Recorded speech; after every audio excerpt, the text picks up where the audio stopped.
السلام عليكم ورحمه الله وبركاته. ازيكم يا حبايبي، عاملين ايه؟ النهارده ان شاء الله اليوم 29 معانا في دوره فراخ رمضان. حبايبي امبارح طبعا احنا وزننا مع بعض وكانت الاوزان ما شاء الله كويسه جدا، يعني ماشيه في نطاقها الطبيعي.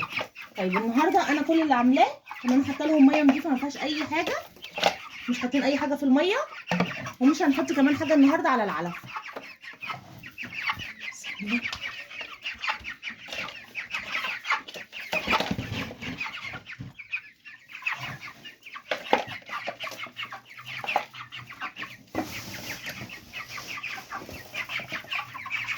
يا حبايبي هنبتدي ان شاء الله باذن الله من بعد اليوم ال 35 مع الفراخ ان احنا هنخلط لهم حاجات مع العلف.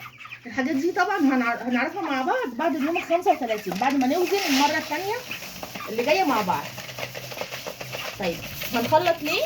احنا عايزين يعني زي ما بيقولوا كده المرعى بتاعت الفراخ تتغير. ده لو هنذبح على ال40. طب انا لو هسيبهم بعد ال40 طبعا كل ده هيرجع للوزن اللي احنا هنوزنه في اليوم ال 35 وفي اليوم ال 40 ان شاء الله. وبرده لو مش حابين ان انتوا تذبحوا على ال40 يوم، او مثلا لسه الاوزان عندكم شويه قليله، برضو غيروا المرعى بتاعي قبل الذبح مثلا باسبوع ب5 ايام.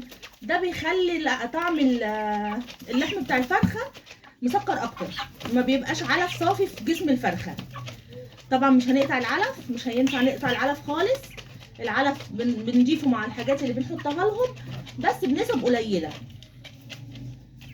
وده كان الحلقه بتاعتنا النهارده يا حبايبي. فيا ريت لو عجبتكم الحلقه فعلوا زر الجرس واشتركوا في القناه عشان يوصلكم كل جديد.